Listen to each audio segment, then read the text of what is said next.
কৈছে দুদিন আগতেও কৈছে গতিকে অলপ অপেক্ষা কৰক মই এই বিষয়ে একো প্ৰতিক্ৰিয়া নিদিওঁ তেখেতে এতিয়া দুবাৰ নে তিনিবাৰ ক'লে গতিকে নিশ্চিতভাৱে ইয়াক লৈ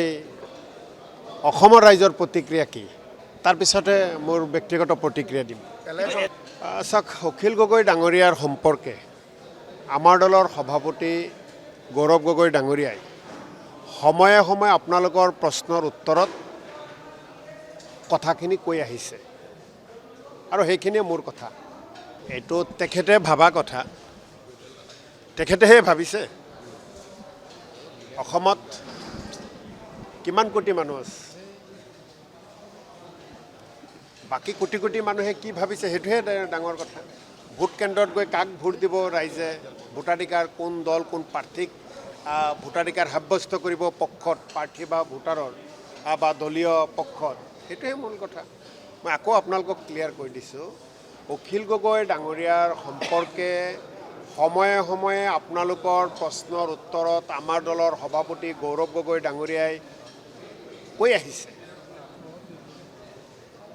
আৰু সেইখিনিয়ে মোৰ কথা আৰু অখিল গগৈ ডাঙৰীয়াই তেখেতে মনৰ পৰা যিটো কথা কৈছে যে মিত্ৰতা নহ'লে বিজেপি লাভান্বিত হ'ব অসমত কোটি কোটি ভোটাৰসকলৰ মনৰ কথা কি অখিল গগৈ ডাঙৰীয়াৰ লগত তেখেতৰসকলৰ মনৰ কথাৰ মিল আছে নেকি তাৰ ওপৰত আমি অলপ মানুহৰ মাজলৈ যাব লাগিব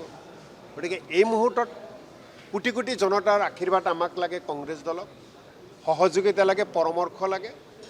আৰু আমি জানো নিশ্চিতভাৱে অসমৰ ৰাইজে সিদ্ধান্ত লৈছে 2026ত হিমন্ত বিশ্ব শৰ্মাৰ নেতৃত্বাধীন বিজেপি এজেপি ইউপিপিএল আৰু বিপিএফ সমৰ্থিত ৰাজ্য চৰকাৰখনক দিছপুৰৰ পৰা অসমৰ শাসনৰ পৰা বিদায় দিব আৰু সেই বিদায় দিয়াৰ নেতৃত্ব কংগ্ৰেছ দলে লোৱাটো অসমৰ ৰাইজে বিচাৰে আৰু কংগ্ৰেছ দলে ৰাইজৰ আশীৰ্বাদৰ কাৰণে ৰাইজৰ মাজলৈ গৈ আছে বিজেপি বিৰোধী ধৰ্ম নিৰপেক্ষ শক্তিসকলে একত্ৰিত হ'ব লাগে আৰু কংগ্ৰেছ দল অসমৰ ৰাইজৰ ঊৰ্ধত নহয় আমাৰ সভাপতি আমাৰ বিধায়িনী দলৰ নেতা বা আমাৰ নেতাসকলে এই কথা সময়ে সময়ে কৈ আহিছে গতিকে প্ৰকৃত বিজেপি বিৰোধী ধৰ্ম নিৰপেক্ষ শক্তিক লগত লৈ কংগ্ৰেছ দলে চলাৰ মন আছে আৰু 2026ৰ যিটো যুঁজ এই যুঁজ কৰি ৰাইজক ন্যায় দিয়াৰ কাৰণে আমি কাম কৰিম মানে অখিল মাইনাছ মিত্ৰতা হ'ব গৈ আছে নেকি মানে তেনেকৈ আপোনালোকে মিত্ৰতাও বিচাৰে কিন্তু অখিল গগৈক নিবিচাৰে মানে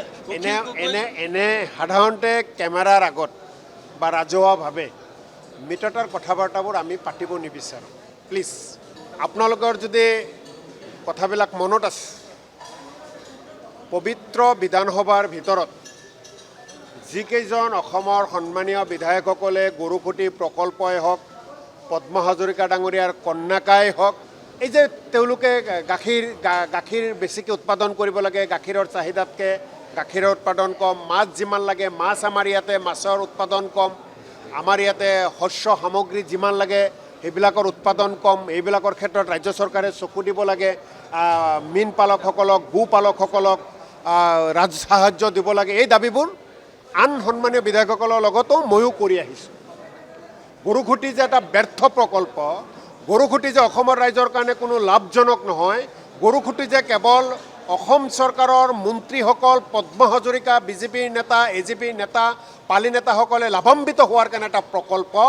গৰুখুটি যে এটা ৰাজনৈতিকভাৱে স্থাপন কৰা এটা প্ৰকল্প এই কথাবিলাক পবিত্ৰ বিধানসভাৰ লগতে বিধানসভাৰ বাহিৰত আমি আগৰ পৰা উত্থাপন কৰি আহিছোঁ কন্যাকা পদ্ম হাজৰিকা কন্যাকাক লৈ বাবালয় কন্যাকাও কেৱল যে পদ্ম হাজৰিকাৰ পৰিয়ালৰ বেংকত ধন জমা কৰাৰ এটা আহিলা এই কথাবোৰো আগৰ পৰাই কৈ আহিছোঁ গতিকে আজি অসমৰ ৰাইজে স্পষ্টভাৱে প্ৰমাণ কৰি দিছে আজিৰ তাৰিখত অসমৰ ৰাইজে বুজি পাইছে যে গৰুখুটিত আপুনি গীৰগায়ে কওক আন প্ৰকল্পই কওক গোটেইখিনি কেৱল বিজেপিৰ নেতাসকলে কেনেকৈ কলাধন বগা কৰিব পাৰি বিজেপিৰ মন্ত্ৰীসকলে কেনেকৈ কলাধন বগা কৰিব পাৰি তাৰে এটা প্ৰক্ৰিয়া তাৰে এটা প্ৰকল্প গতিকে গীৰগাইৰ প্ৰসংগই কওক আন সকলো প্ৰসংগই কওক ইয়াতে জয়ন্ত মল্ল বৰুৱা ডাঙৰীয়া বিজেপিৰ ৰাজ্যিক সভাপতি পদ্ম হাজৰিকা তেওঁলোকৰ আন আন বিধায়কসকল সকলো জড়িত মাননীয় মুখ্যমন্ত্ৰী ডাঙৰীয়াই গোটেই বিষয়বিলাকত যেতিয়া বিধানসভাত এই প্ৰশ্নবোৰ আমি উত্থাপন কৰোঁ সকলো কথা তল পেলাই গৰু খুঁটিক লৈ ডাঙৰ ডাঙৰ কথাবিলাক তেওঁ কয়। আজি নিশ্চিতভাৱে অসমৰ ৰাইজে জবাবদিহি কৰাৰ পিছত তেওঁলোকে লজ্জানত হৈছে। আজি গৰু খুঁটিক লৈ গীৰ গায়ক লৈ তেওঁলোকে ক্ষমা খুজিবলৈ বাধ্য হৈছে। কিন্তু আমি আকৌ স্পষ্টভাৱে কৈছোঁ ইয়াৰ এটা তদন্ত কৰিব লাগে। ইয়াত কেৱল আপোনালোকে কেঁচুহে দেখিছে। গৰু খুঁটি প্ৰকল্পক লৈ গীৰ গায়ক লৈ যিখিনি কথা বাৰ্তা হৈছে বা সাংবাদিক বন্ধুসকলক সংবাদ মাধ্যমক আমি ধন্যবাদ জনাইছোঁ। কেৱল কেঁচু ওলাইছে, ইয়াৰ পৰা সাপ ওলাব, অপেক্ষা কৰক। যিকোনো খবৰৰ বাবে যোগাযোগ কৰক 7099017330 লগতে 7099017110 নম্বৰত।